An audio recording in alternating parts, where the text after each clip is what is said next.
Boa noite. Eu gostaria de agradecer o convite em nome do Cresce, do Galvão, do presidente, pela oportunidade de estar aqui mostrando para vocês o aspecto prático da Lei 13.465 de 2017. Essa palestra, eu gostaria que a gente fizesse ela bem descontraída, vocês fossem perguntando. O problema é que ela é muito técnica. Me pediram para que viesse conversar com vocês sobre a nova lei de regularização fundiária. Nós fizemos aqui na Argos, logo no começo da gestão, e, coincidentemente, quando a lei foi aprovada, a vinda do Silvio Figueiredo, o arquiteto que participou da construção, coordenou essa lei, tiveram presente alguns corretores de imóveis, então, assim, eu gostaria de passar para vocês esses aspectos práticos. Eu sou engenheiro, eu não sou advogado, eu acho que muitos corretores têm a formação no direito, então, só que, assim, eu tenho uma experiência com técnica legislativa, que eu participei da Câmara Municipal por 12 anos seguidos, ajudei a construir aí o plano diretor da Lei 7858, não este último.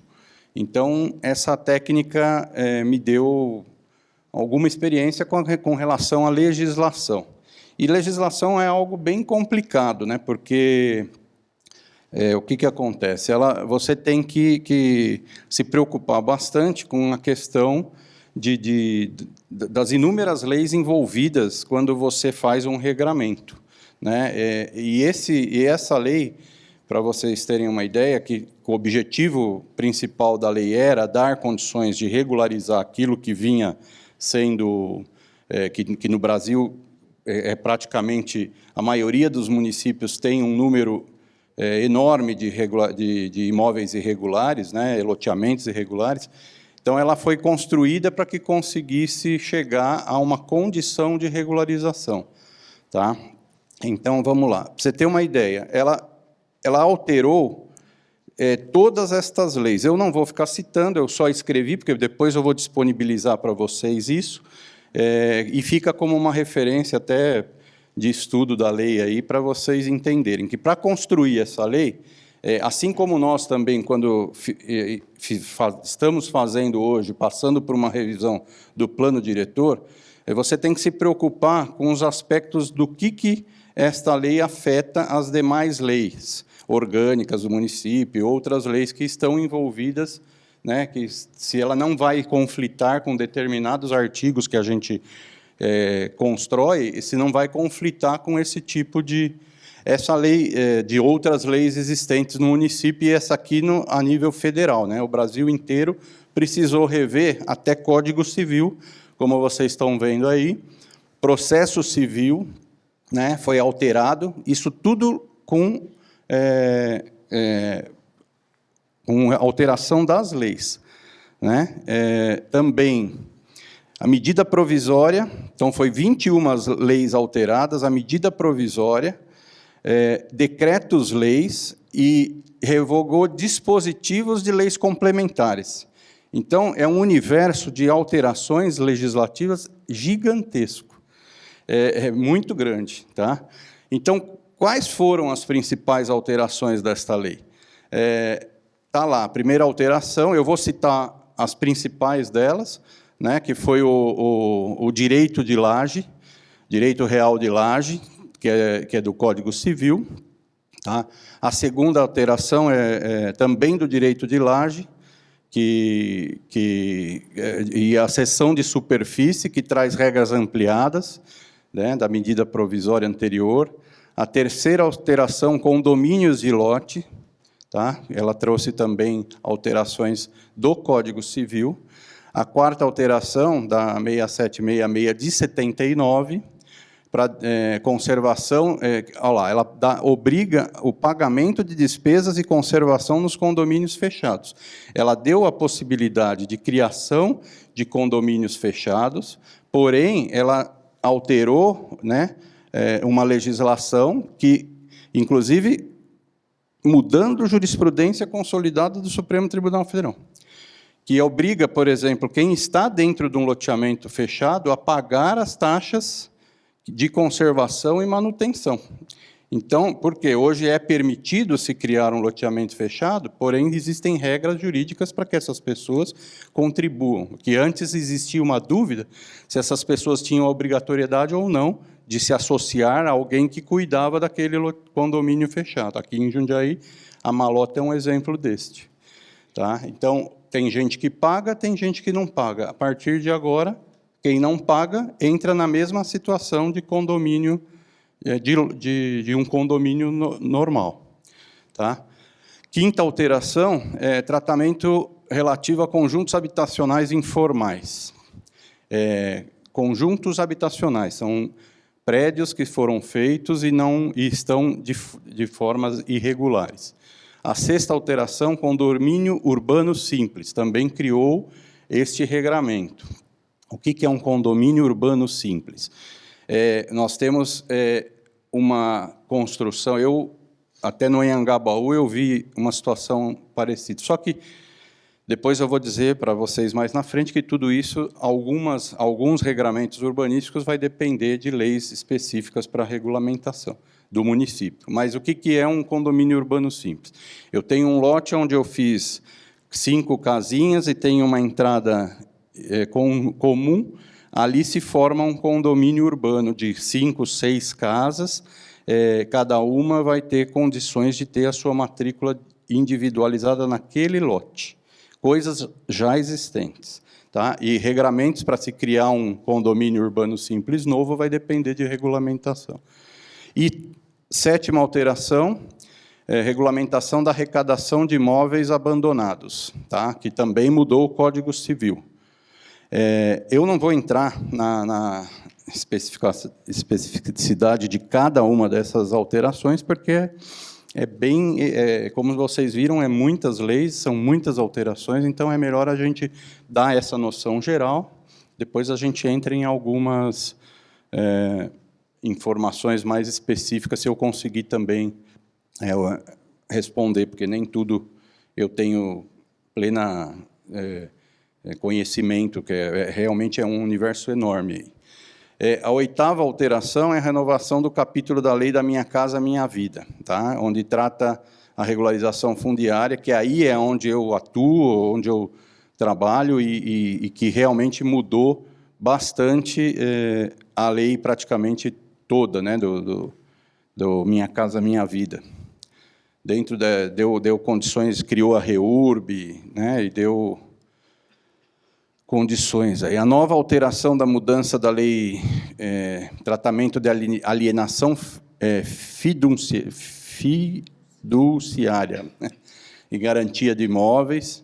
A 10ª alteração, mudança da redação do uso capião coletivo. Dá para hoje se fazer uso capião coletivo na regularização também.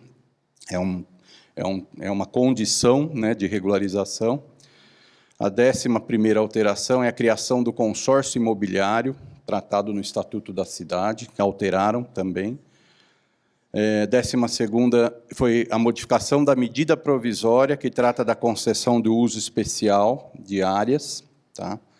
E a 13ª, modificação da lei que trata de alienação de bens imóveis da União, facilitando a extinção sobre terras da Marinha, que antes era impossível de se fazer doações e regularizações nessas áreas. Bom, essas foram as alterações para vocês verem o complexo que é se pensar numa legislação, né, diferente daquela legislação de denominação de rua, proibido determinadas coisas. Essa legislação é uma legislação simples, que não afeta outras legislações. Agora, uma legislação técnica como essa, né, que envolve aspectos jurídicos, aspectos sociais, você vê que é um trabalho grande, assim como para nós está sendo também um trabalho grande fazer uma alteração do plano diretor. E esperamos chegar aí num consenso e estamos já praticamente terminando aí nossa processo, né, para poder chegar e apresentar nova regulamentação para vocês. E a regularização fundiária vai entrar também na nossa revisão. Bom, o conceito, né?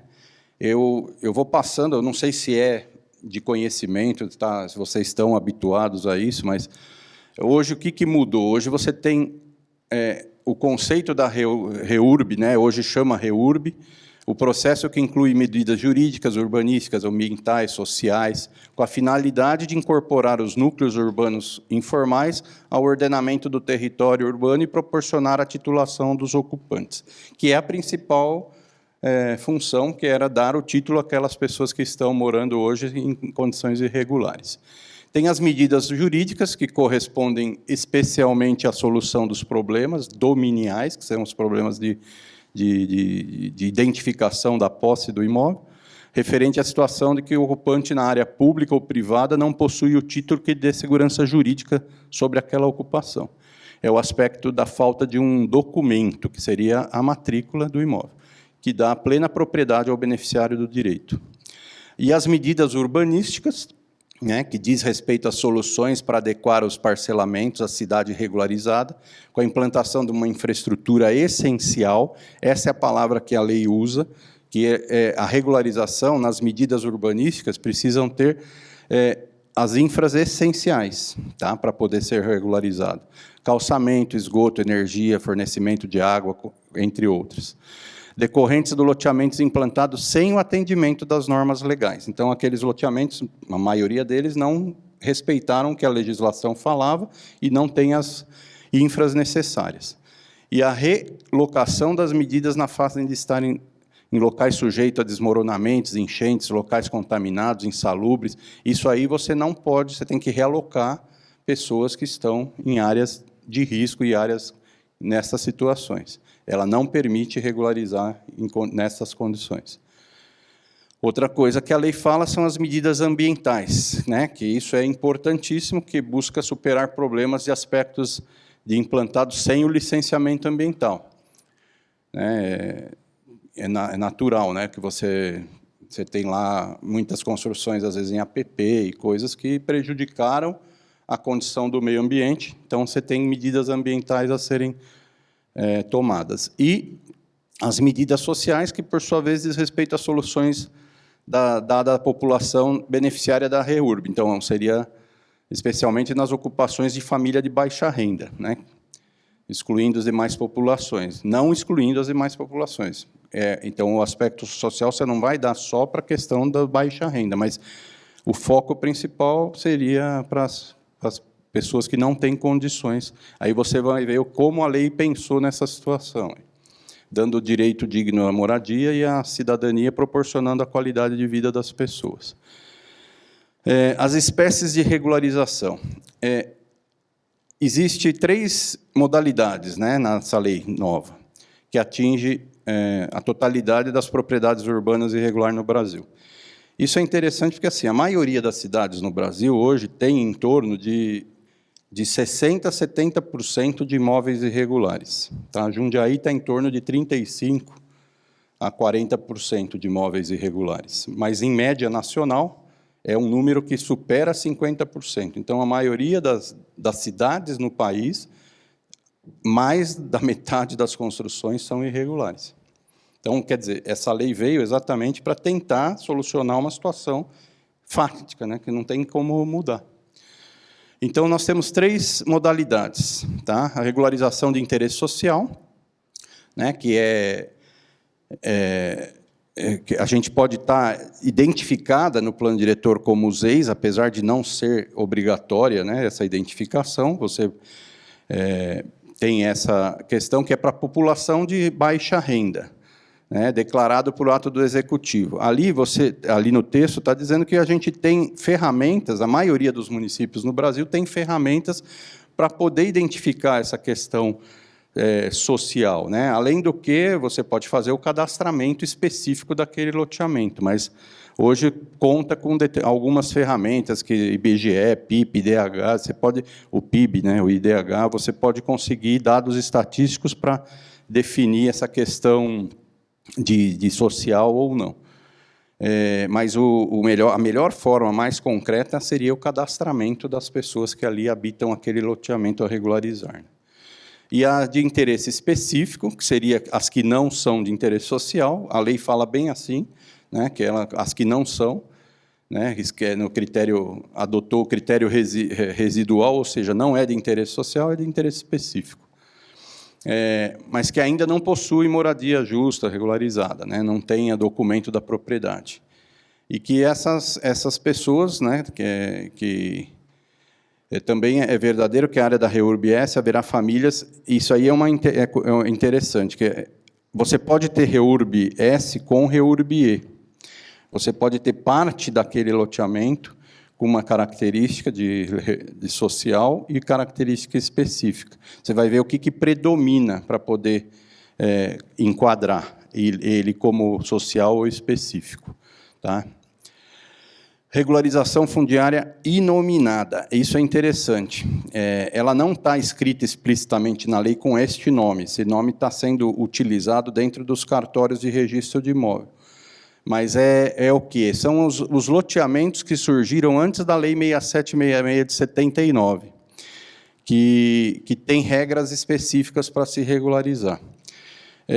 Eu falei aqui do nosso plano diretor, que foi criado numa data, e anterior àquela data, você tinha, usando a única ferramenta que a gente tinha, que era fotos aéreas, para poder regularizar aquela construção existente. O raciocínio dessa regularização é a mesma.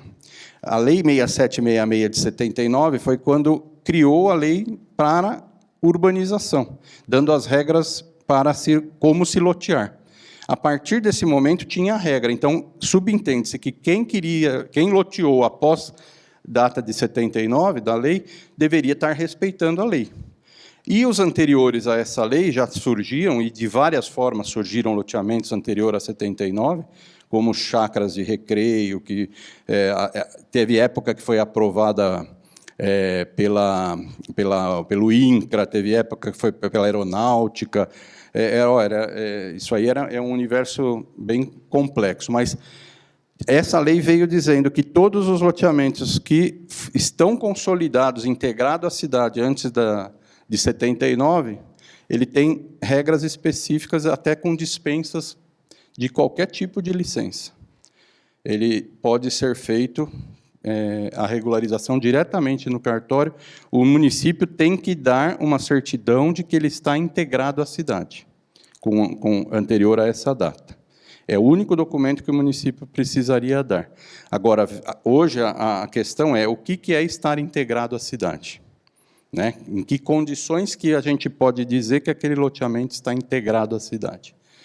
Essa é uma questão que nós estamos discutindo, inclusive, para fazer a nossa revisão de lei. Critérios diferenciadores, desculpa. A classificação, né? Identificação a única diferença que tem no procedimento de aprovação da regularização para REURB-S e REURB-E, social ou específica, é a identificação dos responsáveis pela implantação ou adequação das obras de infraestrutura. Tá? Na REURB-S, cabe ao poder público, diretamente por meio da administração pública, implementar a infraestrutura, ou seja, o município é obrigado a fazer tudo. O projeto, o cadastramento, o levantamento planealtimétrico, tudo, e dar o documento pronto para a pessoa. Isso é uma obrigação legal na REURB-S. E na REURB-E, os municípios deverão definir, por ocasião da aprovação dos projetos de regularização, nos limites da legislação, os responsáveis, que seriam, se vão ser os loteadores que não fizeram, se vai ser os possuidores que estão morando ali, né?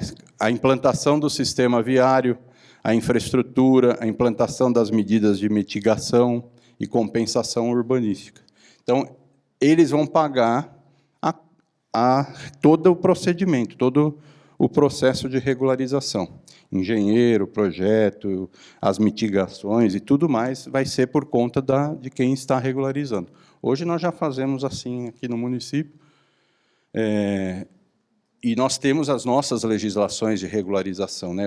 Eu acho que É por isso que eu entendi que eu estaria aqui para mais explicar sobre a nova legislação do que a legislação que nós já atuamos, porque a que nós atuamos, eu acho que já é de conhecimento de vocês, ela está disponível, nós temos a 144, a 358 de 2002, então, a 8683, que é o plano diretor agora, elas já estão todas disponíveis no site. Quem atua ou milita na área, nós já estamos tratando desta lei, já estamos utilizando estas leis. Hoje nós precisamos adequar as nossas leis a esta lei federal muito recente. E também ainda a identificação dos responsáveis pela implantação das obras, né? Sistema de abastecimento de água. Está vendo lá a infraestrutura essencial? É aquilo que eu falei, né? Eles precisam... o que a lei considera? Sistema de abastecimento de água potável, sistema de coleta de tratamento de esgoto e rede de energia elétrica e solução de drenagem. Esses 4 itens são obrigatórios na lei federal. Então, o loteamento tem que atender esses 4 itens. E o 5º item são as definições que o município vai impor para a condição da regularização. Tá? Hoje, a nossa legislação impõe a condição de infraestrutura, drenagem, pavimentação, né, que não foi feita, as compensações das áreas públicas, né, os 15%, que a gente fala que é 5% de ALUP, área livre de uso público, e 10% de equipamento, 10% de área livre de uso público e 5% de equipamento urbano comunitário. Então, a nossa legislação hoje traz regramentos para esses outros equipamentos, mas aqueles também nós exigimos hoje, e a lei federal também exige. Tá? O reconhecimento do direito à gratuidade das contas e emolumentos notoriais, ou seja, dos cartórios, né, a quem for de domínio das unidades imobiliárias, são isentos apenas na REURB-S. Então, a questão cartorária, o primeiro registro, ou uma legitimação fundiária, legitimação de posse, que converte no título de propriedade. Eu acho que, por isso que eu falo, esse linguajar ele é muito técnico, né? E para vocês que não atuam na área, eu acho que é difícil, é bem difícil de entender. Então, eu acho que eu não vou ficar entrando muito nesses detalhes para vocês, porque é uma questão muito técnica, né? Dizer, por exemplo, o que é uma legitimação fundiária, uma legitimação de posse, cada um desses itens, naquelas legislações que eu falei lá no começo, teve que ser alterada, teve que ser construída para dar qual é a forma que eu uso para dar uma legitimação fundiária, qual é a forma que eu uso para conseguir dar uma legitimação de posse. Então, é muito técnico, realmente a construção residencial até 70 metros quadrados também é isento na REURB-S, primeiro direito real, e tudo isso o cartório de registro usa, né, a FUMAS usa praticamente todas essas, porque a FUMAS que faz aqui em Jundiaí a regularização da REURB-S. A REURB-E é o Departamento de Assuntos Fundiários onde eu atuo. Só que hoje a lei trata da REURB-S e da REURB-E na mesma lei. É o mesmo procedimento para os dois. Como eu disse, só muda essa questão aí, ó. Quem é que paga a conta e quem é que não paga a conta. Então, o específico paga, o social não. Tá? Essa é a questão. Aí vem os tributos e as penalidades tributárias, né, no ato da REURB-S e da REURB-E. É vedado ao oficial de registro de imóveis exigir suas comprovações. Então, a lei está falando isso. Então, impostos, quando eu aprovo um projeto de regularização e dou uma certidão, as questões de impostos de TCMD e TBI e INSS para imóveis até 70 metros quadrados são todas dispensadas. Tá? E não vale a comprovação apenas, não veda a comprovação apenas para a REURB-S. Dessa forma, uma doação feita pelo município ao ocupante de determinado imóvel na REURB-E também será abrangida pela isenção da comprovação. Tá? a exigência da quitação do IPTU, por exemplo, para o beneficiário que obtém a regularização do seu imóvel, é vedada pela lei da REURB. Então, o cartório não pode chegar e falar: eu quero que você me dê uma certidão de quitação de IPTU. Não pode pedir.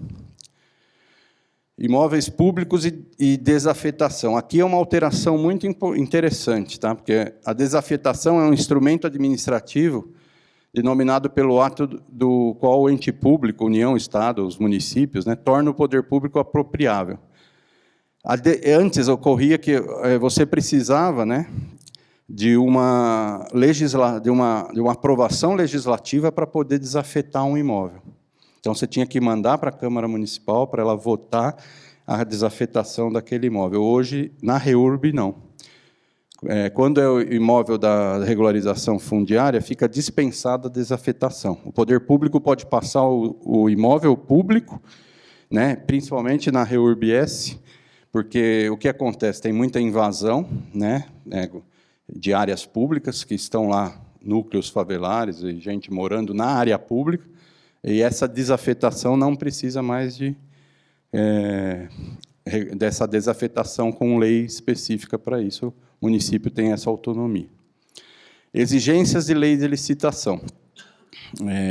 Também é a lei de licitações, né, que para poder fazer essa... desde que o poder público esteja devidamente justificado, tá, ela dispensa essa... A 13 abrandou essas exigências, informando que estes critérios não se aplicam no âmbito da REURB, desburocratizando o procedimento, que antes tinha uma complicação bem grande. A autorização legislativa, que eu tinha dito. Áreas não residenciais. Outra coisa que a REURB trouxe. Antes não podia fazer regularização, na 11977 de 2011, ela não podia fazer regularização fundiária de comércio. E hoje você tem núcleos urbanos irregulares, loteamentos irregulares, você tem uma padaria, você tem alguma coisa inserida lá. Ele pode ser regularizado como comércio desde que o poder público entenda que isso é bom para o loteamento, para o município. Tá? Está tudo muito escrito, até para depois isso ficar como material de consulta. Eu não vou ficar lendo, porque senão nós vamos cansar, eu vou falar das questões apenas aí para vocês. Dimensões de lotes e requisitos urbanísticos. Aí é que entra aquela questão dos padrões urbanísticos que são definidos em lei municipal. Então, a gente tem... você pode até dispensar, né? Poderão dispensar exigências relativas a percentuais e dimensões destinadas ao poder do uso público do tamanho dos lotes regularizados, assim como outros parâmetros urbanísticos. Você sabe que tem determinados locais no município que você tem que ter um lote mínimo, 250 metros, tal.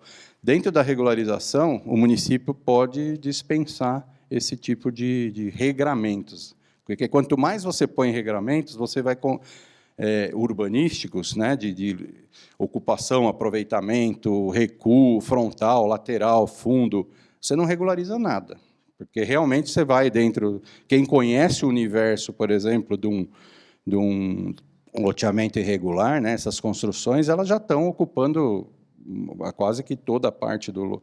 Já recuo frontal, recuo de lateral, de fundo. Então, se você ficar definindo que tem essas regras para cumprir, você vai trazer problema e não vai conseguir regularizar, ou vai mandar a pessoa demolir. Então, a lei federal diz que... E muitos municípios aplicam diretamente a lei, nem faz... É um decreto do prefeito, uma lei do prefeito, dizendo que dispensa. Só que eu entendo que nós devemos ter regramentos de compensação, né? Nós estamos trabalhando no sentido de compensação das áreas públicas que deveriam ser doadas e tudo mais. E regramentos específicos urbanísticos vão ser definidos dentro das condições de cada especificidade do loteamento.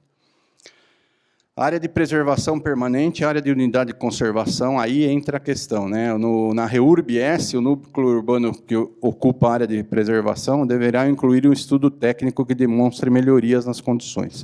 E na REURB-E, os núcleos urbanos que ocupam área de preservação, não identificados como área de risco, a regularização fundiária será admitida por meio da aprovação de projeto de regularização na forma que especifica a lei.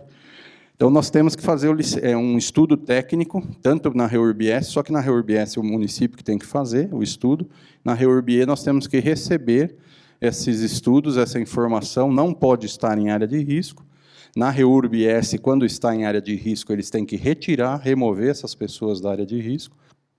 Então, esses estudos têm que ser feitos para a questão ambiental. A questão ambiental é bem complicada, ela é bem... Eu pus alguns slides para caracterização, isso é exigência da lei, tá? Caracterização da situação ambiental da área, especificação do sistema de saneamento, proposição de intervenções de prevenção, de controle de riscos. Se tiver riscos, eles têm que pôr uma intervenção e prevenção, recuperação degradada daquelas não passíveis de regularização, tem que demonstrar, se tiver, comprovação de melhoria das condições de sustentabilidade urbano-ambiental, tem que estar também no projeto, no processo, comprovação das melhorias, né, de habitabilidade dos moradores, com a regularização proposta, a garantia do acesso, esse aqui não entra para nós, porque nós não temos praias aqui, mas corpos d'água, sim, né, se tiver, por exemplo, isso usa em local do litoral ou até lá na região da Guarapiranga, que nós temos um monte de loteamentos irregulares encostados lá. Área de preservação permanente, na REURB-E, né, as condições aí físico-ambiental também são regras para que seja atingida a regularização na questão ambiental, tá? Também depois vocês podem olhar com mais tranquilidade isso, para a gente não ficar tendo que ler tudo, né? Avaliação de riscos também é tudo da mesma forma que na REURB-E. Para fins de regularização ao longo de rios, daqueles cursos de água, será mantida uma faixa não edificada de largura mínima de 15 metros. Então, sempre vai ser exigido essa largura de faixa de APP. Tá? A lei definiu esses 15 metros. A REURB pode ser feita por etapas, fases, atingindo somente as áreas que não abrangem áreas ambientalmente protegidas. Então, vamos supor que a gente tem um loteamento onde tem uma área protegida e as pessoas querem regularizar uma parte desse loteamento. Você pode definir essa parte como regularização prioritária para depois fazer. Então, você pode dividir regularizações em fases. E anteriores a 19 de 79, não será necessário apresentar estudos técnicos. Isso também é da lei. Quando houver órgão técnico ambiental no município, os estudos técnicos necessários serão realizados pelo município na REURB-S, passa a ser analisados pelos órgãos técnicos de expedição de licenciamento ambiental na REURB-E. Quando o município não houver órgão técnico habilitado, os estudos vão ser levados para o Estado, tá? De responsabilidade do Estado fazer, no nosso caso, a CETESB, né, que faz. Para fins da lei, define a aprovação municipal de REURB correspondente à aprovação ambiental se o município houver órgão ambiental. Núcleo urbano, aí são as definições da lei, né? O que é um núcleo urbano, o que é um núcleo urbano informal, que tem suas diferenças. Tá? Por exemplo, informal é aquele clandestino, irregular, que não foi possível realizar, por qualquer modo, a titulação dos seus ocupantes. Tá? Então, quando você não conseguiu dar título, porque nós temos até projetos de loteamentos aprovados no município, mas que o construtor sumiu, abandonou o loteamento no meio do caminho. Então, eles não conseguiram registrar os imóveis. Então, você tem, isso a gente chama de irregular. O clandestino é aquele que vendeu de qualquer forma, sem nenhum tipo de projeto, aprovação e tudo mais. Aí vem aí as definições, o que é um núcleo consolidado, é aquele de difícil reversão. Isso é uma coisa que essa lei trouxe nova também, essa definição. Porque antes, na 11977, falava de outra forma, que não era núcleo consolidado. É aquele que a gente não tem como reverter, tempo, ocupação, natureza das edificações, a localização das vias de circulação, já são de domínio, já está incorporada ao município, a presença de equipamentos públicos, entre outras, porque já tem água, já tem... Então, isso é consolidado, não tem como mudar. O prazo de consolidação para o objeto da REURB, né, é até 22 de dezembro de 2016. Isso aí é a data da medida provisória. Teve uma medida provisória em 2016, e que deu como essa data limite, que foi a lei feita depois, né, que essa lei veio em função da medida provisória. Agora, uma coisa interessante, a consolidação do parcelamento não é o possuidor. Eu posso ter comprado ontem aquele lote. Eu vou ser o possuidor daquele lote. Então, aquela questão da data é da situação do loteamento e daquele lote que surgiu, e não do dono daquele lote. Então, essa lei fala aí exatamente. Eu tenho lá e fiz um contrato de gaveta com alguém comprando ontem aquele lote. Quando eu regularizar, se ele tiver condição, vai sair, eu vou ter que comprovar minha compra e venda e vai sair no meu nome. Tá? Isso aí vocês perguntam. Aí é que vem a questão interessante, porque então eu posso comprar um imóvel no loteamento irregular? Você pode comprar, só que todos os custos e riscos você vai ter que saber que você vai estar assumindo. Em que situação que está aquele loteamento irregular? O documento de compra e venda vai te trazer segurança jurídica, né? Você vai ficar tranquilo em estar comprando por um... Você pode até chegar na regularização, mas em que pé que está essa regularização? Eu vou começar hoje do zero? Então, você vai ter que saber que, se você está adquirindo, você vai ter custos envolvidos para regularizar, projetos, licenciamentos, infraestrutura. Isso é obrigado a fazer, a lei está falando, na REURB é obrigado a fazer. Então, aquele que comprar um loteamento irregular tem que estar ciente também que ele vai ter que arcar com os custos da regularização.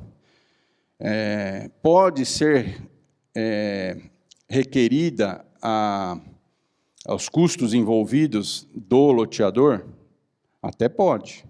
A lei também fala isso, faculta que eu posso, depois de terminada a regularização, requerer judicialmente o ressarcimento dessas despesas do loteador. Mas o loteador existe? Ele está vivo? Tem herdeiros? É fácil? É um loteador só? Foi comprado por parte ideal? Quer dizer, você vê o universo de situações que você tem na regularização. Você lembra que tinha época que podia fazer registro de parte ideal nas matrículas, né?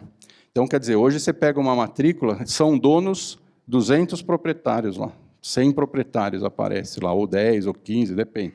Mas tudo com parte ideal.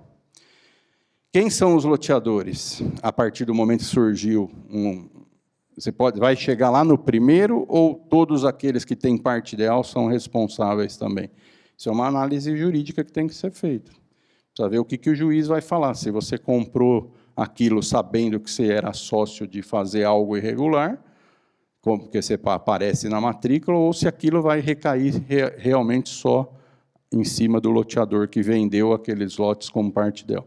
Então, é uma questão que a lei ela não define a situação, ela define como você regulariza, mas ela não define quem é o responsável legal pela regularização.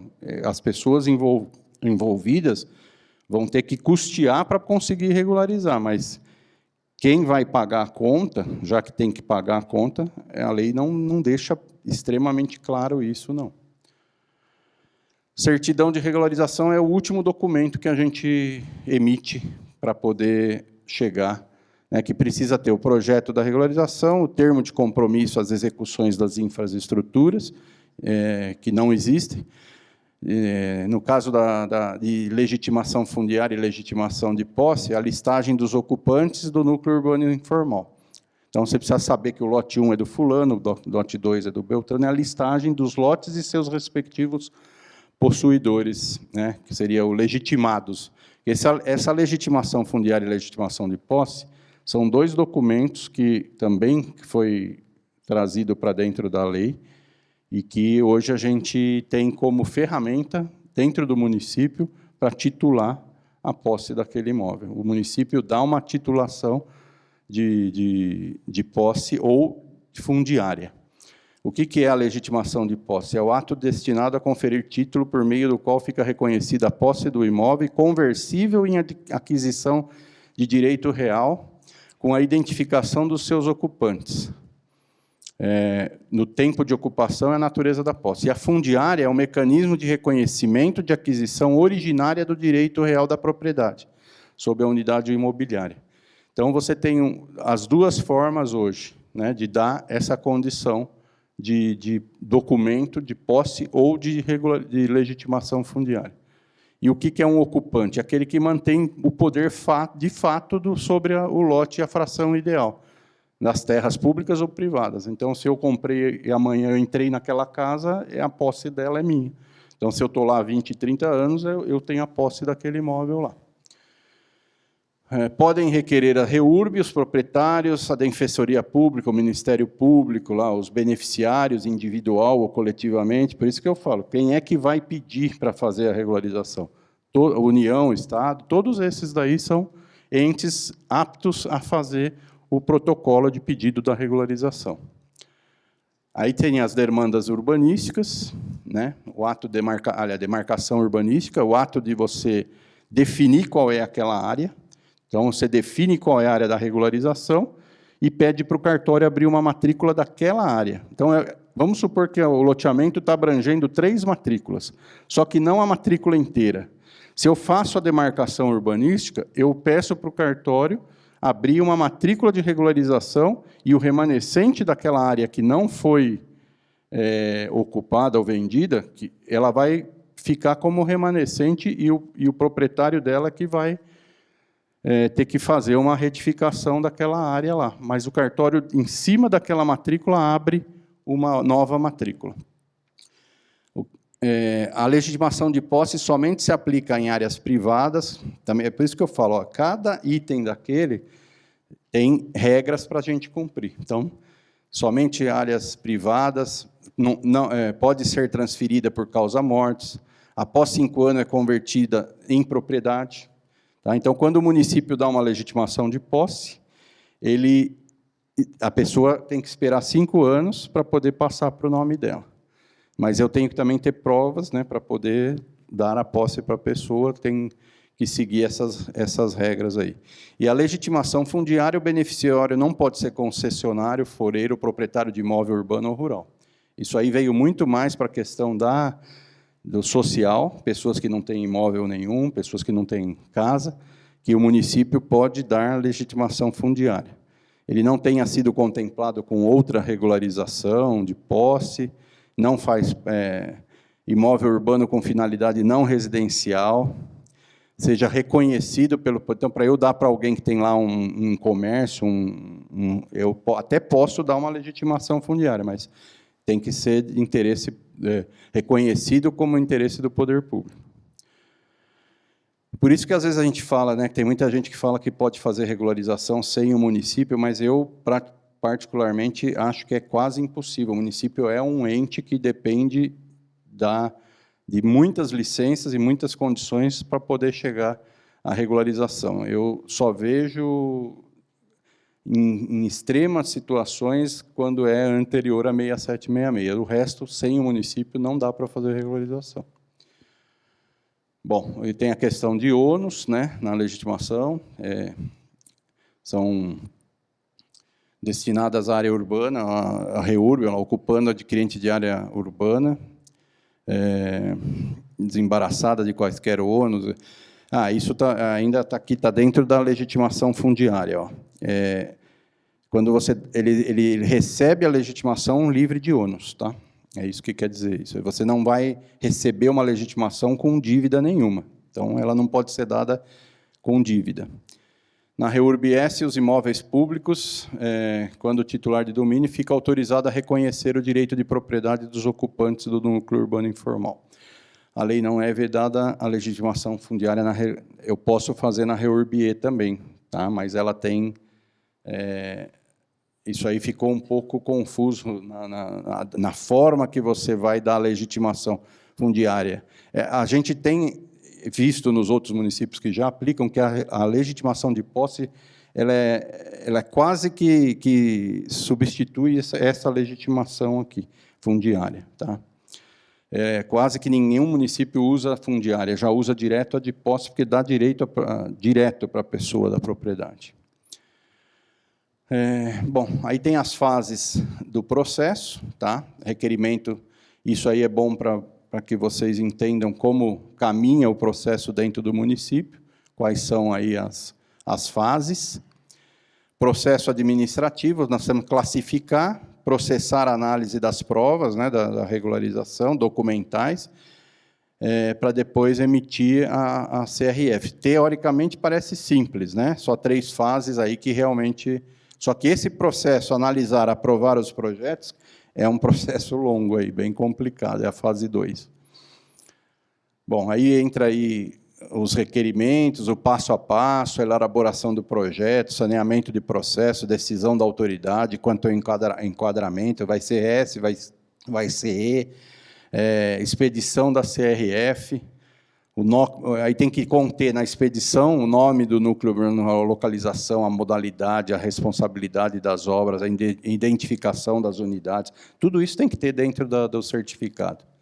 E os procedimentos de cartório, tá? Que você faz o protocolo, ou ele dá a nota devolutiva, aí vem a notificação, a abertura... imóveis com circunscrição imobiliária. Você pode ter... Como é que funciona a regularização na divisa da Várzea, na divisa de Louveira? Você consegue fazer a regularização, só que você vai separar o que é de Jundiaí, o que é de Várzea, só que o que acontece? Quando você tem uma casa que está na divisa dos 2 municípios, fica proporcionalmente para cada município aquele imóvel. Então, você vai ter a matrícula do seu imóvel, aliás, o IPTU do seu imóvel, dividido pelos 2 municípios proporcionalmente. Então, 70% para um, 30% para outro, só que a matrícula é para o número maior. Então, se o imóvel tem 70% em Jundiaí, vai para a matrícula de Jundiaí. Se ele tem 70%, 51%, né, vamos dizer assim, o que está com 51% vai para o município de maior área, né, de metros quadrados de terreno. Aí o cartório tem que notificar a abertura da matrícula de registro, tributos, aí vem a sequência do que o cartório e a gente que acompanha, ou os interessados que acompanham, tem que seguir dentro do cartório. Aqui, agora, finalizando, eu só queria dizer, dentro desse universo gigante, o que nós já fizemos lá no departamento, na unidade de gestão lá de planejamento urbano e meio ambiente, dentro da regularização, nós mudamos os procedimentos, né, das tramitações dos processos, né, e análise das leis, visando diminuir o número de comunique-se, concentrando as informações em uma única diretriz dos projetos. Então, o que acontecia? Hoje a gente recebe... Pega lá o universo de projetos que a gente tem hoje, que tem em torno de 240 loteamentos cadastrados ainda em regularização. Esses loteamentos cadastrados estão em processo, e antes eles eram só aprovados urbanisticamente, ou seja, você só pegava aquela planta urbanística e aprovava. Hoje a gente manda, e depois ele ia na DAI resolver a questão da água do esgoto, depois ele ia na CETESB resolver a questão da ambiental, né? Aí a CETESB falava que tinha que deixar uma outra área de APP, que não estava no projeto. Aí ele voltava com o projeto, que ele tinha que aprovar de novo o projeto lá conosco. Aí ele ia no DAI, e o DAI falava, aqui você precisa deixar uma servidão de passagem de esgoto no meio desse terreno, porque a declividade não dá para pôr o esgoto aqui. Aí o projeto voltava para o meu departamento para poder fazer a aprovação de novo do urbanístico com a servidão de... Quer dizer, era uma loucura, né? Ficava indo e voltando, por isso que demora os processos. Nós fizemos o quê? Pegamos os processos e manda para o DAI, manda para o meio ambiente, manda para unidade de gestão lá de lixo, né? Que é o GISP, que a gente chama, para falar se tem lixo, se é atendido por...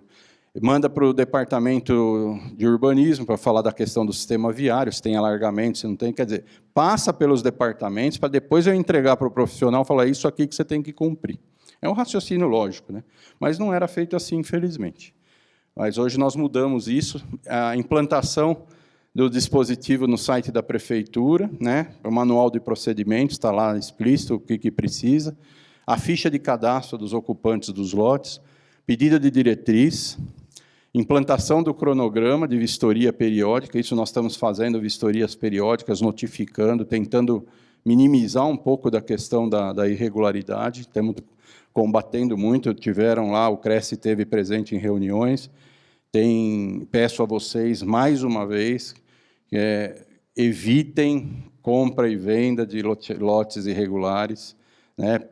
Oriente os clientes a não comprarem, porque a dor de cabeça para a regularização é muito grande. Então, cadastramento no GEO Jundiaí, de todos os loteamentos, nós já estamos terminando esse procedimento, provavelmente é mais um ícone que vai aparecer lá para vocês entrarem e terem informação de todos os loteamentos. Todos aqueles que nós temos conhecimentos, que estão cadastrados, já está sendo inserido no GEO Jundiaí, em breve provavelmente vai estar disponível.